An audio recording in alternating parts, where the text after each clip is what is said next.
I lucked out and I got my first sales leadership role at a company called LivePerson. I was working at AT&T. One of my partners went to this startup. He tapped me on the shoulder. He said, "Why don't you come over here and help lead sales?" It's LivePerson, the 10-person company and startup in Manhattan, right? Eventually became huge. We went public in 14 months. Imagine you just got off a call and it was not the greatest call, right? It actually was shitty.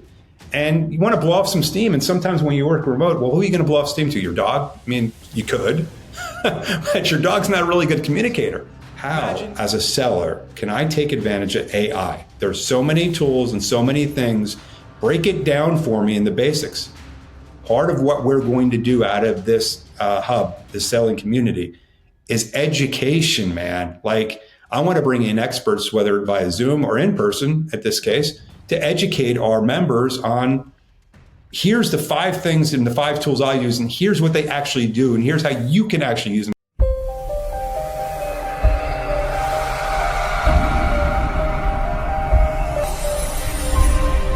All right. Today we have on here Vince Beese. He's the founder and CEO of Sales at Scale, which is a B2B sales consultancy for VC-backed startups, as well as founder and CEO of Sales HQ, which is a co-selling, co-working community for high-performing sellers and sales teams.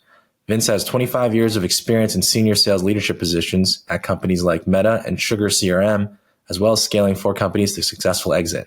Today, we're going to be talking about building a sales community and developing yourself in a remote environment. Vince, welcome. Thanks. Appreciate it, Alan. Great to be on the show. Let's get into a quick background about yourself and we'll dive right into the topics. I have an interesting kind of path to a sales career, right? I wanted to be in broadcasting. I went to the University of Maryland and I thought I was going to be a sports broadcaster. At least that's what I wanted to, till I realized how hard it was to break into the industry. Had some limited success. It was a metro traffic reporter and a DJ at an alternative radio station. And then, I just by happenstance, for I think a lot of listeners out there, I kind of fell into sales, right? I was at a company, they were starting a new electronic publishing division. They needed somebody that did like a bunch of different things, one of which was sales. And I jumped in. This is like mid 90s and learned about online and bringing publications online, but also then selling advertising of all things, right? Never done that before in my life. So I kind of fell into it and loved the whole business aspect of it. It's like really what makes the company really move is sales. And then fast forward, I lucked out and I got my first sales leadership role at a company called LivePerson because of a relationship I had. And this is the theme we'll continue to talk about. Building my network and my relationship. I was working at AT&T. One of my partners went to this startup. He tapped me on his shoulder. He said, "Why don't you come over here and help lead sales?" It's LivePerson, the 10-person company and startup in Manhattan, right? Eventually became huge. We went public in 14 months. So I got my bug and start in the startup world going from AT&T with hundreds of thousands of employees to a 10-person startup in Manhattan. And I saw the difference. And from that point on, I was startups for the rest of my career. I saw the difference. I knew that was a better fit for me. And so that really launched my kind of startup career and really my sales leadership career. And then fast forward to, as you mentioned, 4 more exits and countless ramping up, building sales organizations. And to today, where I do a couple of things that are very much related, which is, as you mentioned, Sales at Scale, where I help early stage founders and leaders with their go-to-market execution, right? And then with that, I do it inside of a place called Sales HQ, which is a co-selling community for high-performing sellers and sales teams. So very much related. And I know we'll dive into that. And my firm belief over my entire career of building your network and building your communities that you're part of, which is really going to propel your career and success, quite frankly. You talked about building community and building a network. I'm sure it was very different back in the day. If you had to start today to build your community and network in this remote world, how would you do it? Well, there's so many great tools. And by the way, Alan, I was doing some research on my own LinkedIn profile, and I was able to extract all my contacts out of LinkedIn like anyone can. And then you can sort it by the date that you created your relationships. So it's 2004, and John Squire, a guy I'm still connected to today, was my first contact in, I think, April of 2004. So showing you how you can start your network, showing you how you can build these relationships. I met John probably 2002. We connected on LinkedIn already, we've known each other, and we continued a relationship. And so one of the ways, if you're just getting started, LinkedIn's the best platform for this to begin your network, right? I give you an example. My daughter is 23 years old. She's been out of college for about a year. She didn't have any kind of network really outside of her college and high school friends. What did I suggest? Go to LinkedIn, build your profile, and then start inviting people. Look who I'm connected to, right? Utilize my network. So as you're out there and you're starting to build your network, use your friend's network to build your network, and then go from there. And then strategically pick and choose who you have things in common with that you want to invite to join your network, and then actually meet with them sincerely, authentically, meaning you have a topic you want to talk to them about, or you want to share something, or you're asking for something. That's what you want to do with your network is take advantage of it, right? Share with them, get something in return. I personally started doing, again, 2 to 3 coffee meetings a week. And it's people on my LinkedIn profile that I either have never met with before, or it's my ongoing relationships as well. So LinkedIn by far is your number one platform, and then branch out from that, go from there. Well, it's becoming one of the top social networks, and it's really breaking down the barriers between work and personal. So it's very easy to connect with somebody and then just say, hey, what's up? I see your posts. I like them. Here's some of my stuff. You built your own public track record resume of all the things and your thoughts. And so it's very easy to know more about a person before you connect. And that's the thing. I mean, don't get so caught up in I have to post, I have to write articles. Read some of the good, follow people that you respect and you admire, and comment on their posts, or just read them. You don't have to in one day go from 1,000 connections to 10,000 connections, or I have to post 4 times a day because this person does 4. Ease into it, man. There's a lot going on there. So that's, to me, the first form of building your network, but also within LinkedIn, you're going to build little communities in that. And what I mean by that is, like, if you're an SDR, maybe you have your group of SDRs that you have a side conversation with and created a channel with, whether it be on Slack or within LinkedIn, because you can do obviously group communication there as well. So start forming your little groups that are building these little communities as well, and collaborate. Like we do that on text messaging all the time. I've got numerous different groups on my phone, friends, colleagues, business people, that these are all micro communities that you're building, right? It's collaboration. It's sharing and learning from each other, right? Sometimes I feel like you can actually build an even bigger community if you do it remotely, if you do it correctly, because of how quickly you can enter these communities, how easy Slack has made it. So how about developing yourself remotely? If you were starting out, what specific resources would you use? Someone who's looking to get in sales or newly into sales, something like that. Someone newly into sales, if you had to start today, where would you go? I would say that I think the most important thing, if you're looking for a job or you're starting a new job, is choose the company, or more importantly, the leader you're going to work for wisely. That leader you work for really should help mentor you and help you grow. So questions like, talk to me about what the onboarding training looks like, the process, how long is it, what's the detail to it? Talk to me about what ongoing training internally looks like for people in my role. Talk to me about my career path in my role. So number one is choose the person you are going to report to or report up to. More importantly than the product you're selling, it's the people that you're reporting to that are going to help you, nurture you along. That's number one. Then outside of the company that you work for and choose, right? You've got to challenge yourself to continue to expand your horizons and your learning.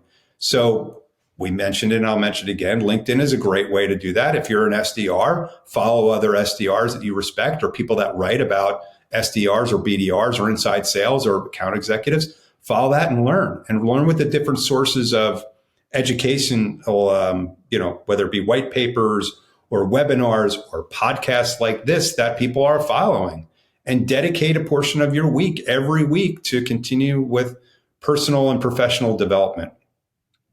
And then lastly, we'll get into this, find your community. I'm part of Pavilion. Alan, I know you're part of Pavilion. I've got an executive coach, and I'm also part of Sales HQ. Start finding your niche where it's your people as well. Remote, absolutely, build from there, and then let's segment down from that to get to a local level as well. So you can start doing things in person. There's numerous things you can look into. Meetup was a great platform before. I haven't looked into as much, but a lot of local kind of events and conferences you can look into, but there's lots of other ways you can get involved locally as well.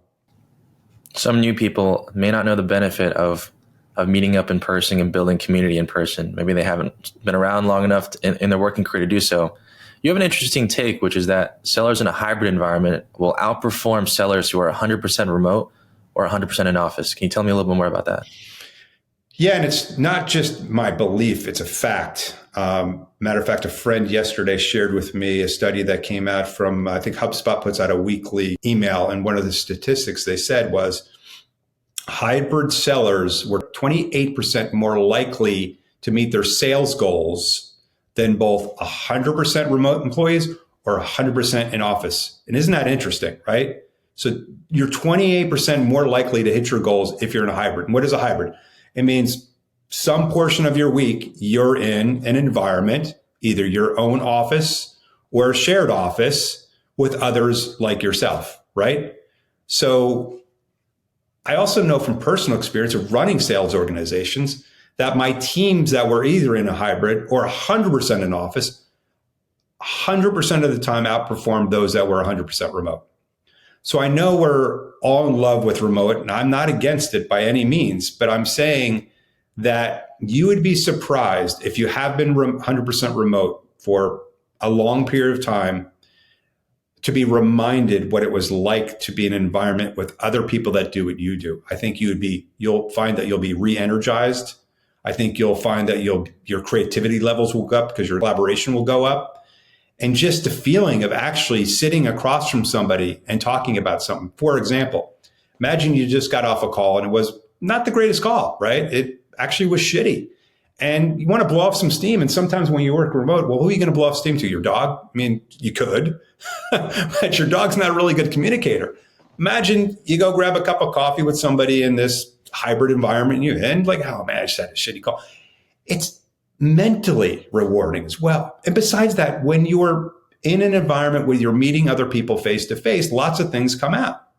You sell to the e-commerce vertical? Oh, I sell to the e-commerce vertical. I didn't know you sold to that. Who are some of the accounts you're going after? Like, you get to that level of collaboration. But I just go back to it again. It's like most people in sales tend to be on the extrovert line, right? Whether it's full extrovert or slight extrovert, you're typically, so you enjoy this interaction. Like I enjoy talking to you right now remote, but I wish we were sitting right next to each other from a podcast because I guarantee you our eye contact and context and everything would change a little bit by having that face-to-face interaction.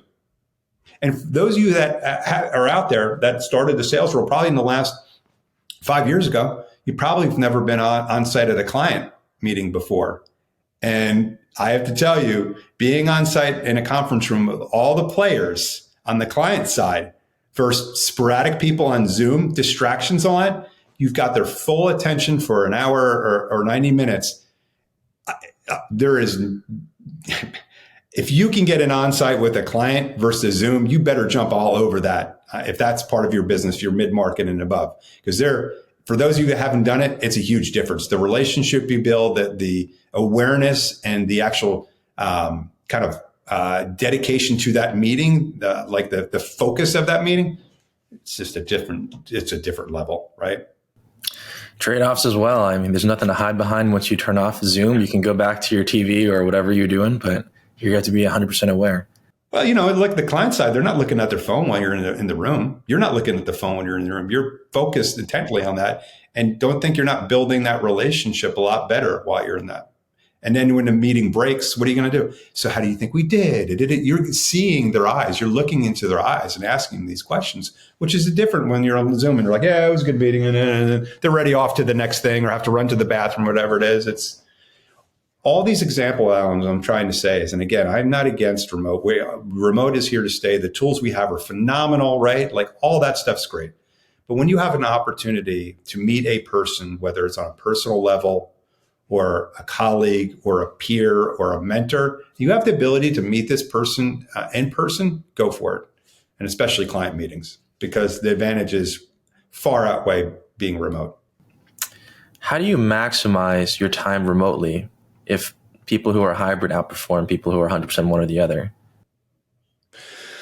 I've seen kind of, to me, what remote has been great for me personally, and how I think increase my efficiency and productivity is I dedicate portions of my day or a day of week to do the things I need more quiet time, like writing potentially. For me, I like to do that first drafts by myself with not a lot of distraction. So for me personally, I might use a day or two a week that I will stay in a kind of isolated remote location to do those quiet things. But when I need the energy to pick me up, I'll go now into Sales HQ and get the energy to do. Maybe for me, it's following up on calls, it's doing tours of the facility, stuff like that. I think there's this distinction between the stuff that you do well in a quiet environment and the stuff you do well in more of a high energy environment. So coming back to Sales HQ, the co-selling community that you started, if someone were to join as a member, how do you envision them spending their days and maximizing their time through this program? Yeah, it's a great question. And I think we'll learn more as we open the doors. But how I envision it today is, I like to say this: the difference between like us and a WeWork and other co-working places is that those places, you go in there and you go into a glass box with your organization, your company, your team, and you tend to play inside your box. At Sales HQ, the floor is the playground. So my point is, how they're going to maximize their time is that we're going to do what we used to do, which is you're going to do your calls and you're going to do your demos and you're going to do your interactions out on the floor. And why is that great? Back in the day, and it wasn't that long ago, when you were a new sales rep, when you came in, you sat down, you would sit next to potentially someone's doing your role that had experience. And how did you learn? You listened to what they were saying. You listened to their calls and you picked up on things. And then you asked them after their call, hey, that was an interesting response you gave to that objection. Like, you learn so much more by sitting next to somebody that's doing what you're doing in real time. And I think that's the thing that, man, it's hard to even measure, but we know for a fact, and anyone listening out there that's probably nodding their heads, that's been on a sales floor in a sales environment, says, yeah, you can't get that from remote. I don't care how many gong calls you've recorded. You just can't get the same level of attention and, real time kind of learning you get from sitting from other people on the floor. And what's interesting about Sales HQ, it's not just people from your own team, which it could be. It's people from other teams that might be selling something completely different from you, but you're learning little tidbits from them as well. And then maybe you get up to take a break, because we need breaks and the monotony, and you go to the water cooler or get a cup of coffee and you collaborate on that. Like, that's real-time collaboration. That's real-time relationship building. That's real-time networking, right? It's those things that I'm telling you now that I'm launching this and I'm back into the office myself. I say to my wife every day, I go, God, I need Sales HQ more than probably anyone else, because I'm sitting right now in my it's a nice office. This is my basement. This is it. There's nobody behind me. There's nobody on the side of me. I'm that type of person. I seek creativity. I seek, feedback from people on, hey, I got this idea. What do you think about that? I want people to punch holes in it. That's how you get better. To get back to what you asked me before, is like, how do I improve? Well, don't believe your own bullshit. Go test it on people. If I'm in a room in Sales HQ with other sales people and sales leaders, and I think I've got a great idea, I could pull three of them aside and say, hey, I got this idea for this new thing, blah, blah, blah, it does this. Do you think that's interesting? Would you use that? You don't know how many times now I get people that are on the software world who are authentically saying to me, I'm not trying to sell your people anything. I'd just love to come in to your group. We've got this new product or this new feature, and I just want to get their feedback. And now we have this kind of a lab, right? So it's not just a community. It's also a hub for sharing ideas and sharing, how whether it be tools and so on and so forth, are getting absorbed in the sales community. And one last thing, I'll be quiet, is the number one question I get, and you probably hear in your podcast and all the time, is like, how, as a seller, can I take advantage of AI? There's so many tools and so many things. Break it down for me in the basics. Part of what we're going to do out of this hub, this selling community, is education, man. Like, I want to bring in experts, whether via Zoom or in person, at this case, to educate our members on here's the 5 things and the 5 tools I use, and here's what they actually do, and here's how you can actually use them. Because other than ChatGPT and some other things, it's kind of hard to really keep up with what's going on out there. It's moving at such a fast pace. And I think that this sort of environment, this sort of a community in general, really helps with that, right? Education, what's going on, because whether you're in your early 20s or in your 50s, if you don't keep up with what's going on in technology these days, you're toast. You're done, right? Absolutely. I think that's definitely one of the benefits of a remote environment, is that many jobs are remote. And so you have the ability to take meetings remotely, which means that other people from other companies could potentially even listen in. And so you're taking the best of 2 worlds, is you're combining the remote meetings that you're having with clients, and then you're also creating this community around that. So you can cross-pollinate some of the best practices, just like you said, best AI practices, best sales objections handling practices, and all the while building a community. So that's fantastic. And like, let's say you are a 100% remote worker, which are a lot, and I'm in the Raleigh area. Whether you're an individual contributor or a leader that doesn't have a team here, we're going to replicate things. Like if you're interested in joining, we'll do a morning stand-up like you would. We'll do celebrations with a real gong and a real bell, not emojis on a Slack channel. So if you want to celebrate that big deal that you signed, we'll have specific times of the day that you can celebrate that. We're going to do fun stuff. Like, sales is fun, man. Like, and not that it's not fun working remote, but it's more fun. It's like watching people on the amusement rides versus being on the amusement rides. You know what I'm saying? Like, oh, that roller coaster looks cool, but wouldn't the roller coaster be a lot more fun if you actually rode the roller coaster? I would use a sports analogy, but I'll be honest with you, the way production is for football games and TV, like, it's actually a better experience to watch football games on TV these days sometimes than, you know what I mean? Freezing cold in the stands where you can barely see the player. You get the 50 different angles for a replay. So I stay away from that analogy.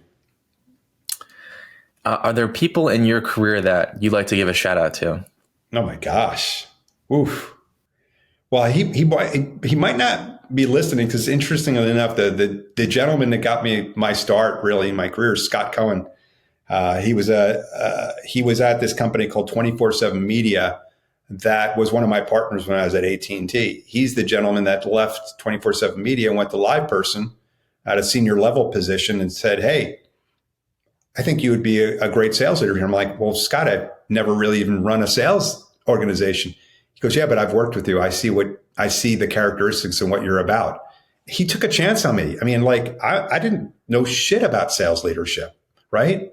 I was managing processes and partnerships, but I didn't manage a team. And this guy took a chance on me and launched my career. And yeah, Scott Cohen, if you're out there, man, thank you for giving me my start. And that's how it happens out there, right? If you want to be a sales leader, but by the way, be careful what you wish for, because there's a lot that comes along with that. You didn't have to be a VP of sales somewhere. You have to show the characteristics that you not just do your job today, you've got to do the job you want to be. So if you want to be a leader in your own role. Be a mentor to your own people that are doing what you do. And trust me, it will come out, right? It just does. So if it weren't for Scott, I wouldn't have never gotten to the sales career, you know? I still look back, and one of the things he said to me was the funniest thing. He goes, "Vince, what you need to remember about sales is the world stops rotating on its axis if we don't sell anything. That's how important sales is." I'm like, wow, that's a pretty profound statement, that we as sellers are the most important thing in the world. But it was exaggerated on purpose. It's like, if you think about it, Alan, right? What's the most important thing? And at any company, it's, if you're not growing, you're dying, right? And typically growth comes from the efforts of a lot of people, but sales is a big component of that. And I think what we're doing now in the last 18 months is recognizing the fact that companies need to get to profitability like we always used to. That was the main goal of a company, was to get to profitability and growth as fast as possible. And I think we're all waking up and realizing the importance of salespeople, the process, and how you go about your business. So, yeah. Salespeople, I've heard from one LinkedIn post I saw recently, is the backbone of the American economy. So it is no joke. They produce, and we wouldn't be here as a company for Warmly if we didn't have them. So definitely see where you're coming from with this. Any last words of advice for our listeners? I would say my biggest piece of advice is work on building your network every single day. It's not just, I don't mean by just adding people to your LinkedIn network, which is important specifically, but work on your network every day, because it's your network that you build in your early 20s and advance your career. That's going to help you all along the way, whether it's advancement to a new role or finding a new role or learning about something new. If you're going to spend time to really help yourself, it's building your network. And then second piece tied to that, which is really find your community. And I don't mean it just from a work standpoint, outside of work, within work. Find your different communities that you want to be involved in. Because again, it goes back to helping with your health. It goes back to helping you professionally. This communities, it's really strong. You know, and I give the example of my daughter was part of a tech layoff and just did a simple post on LinkedIn for some help. And you know what I mean? And it didn't happen. I've been working on this for quite some time, right? That I recognize, oh my God, that's really kind to these people to react to this. Some of these people know me, some of these people don't know me, but they know that they probably look at my profile and see that I share, and I'm very giving. And let's see if we can get back to Vince now for his daughter to find a next career. So spend time building your network authentically and genuinely, for sure. LinkedIn has done a great job of creating a giving community. Definitely see that. How can people find out more about you? The great thing about my name, Vince Beese, is there's not a lot of Beeses on LinkedIn. So I would say that the first and foremost is go to LinkedIn, send me an invite. Love to connect with people out there, especially if you want to network and really collaborate. That's number one. If you're local in the Triangle, which is the Raleigh-Durham area, you can find us on saleshq.co. Or from a professional standpoint, it's salesatscale.com. Those are the three best ways to find me.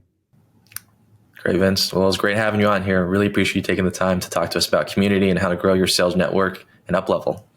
Thanks, Alan. Appreciate it, man.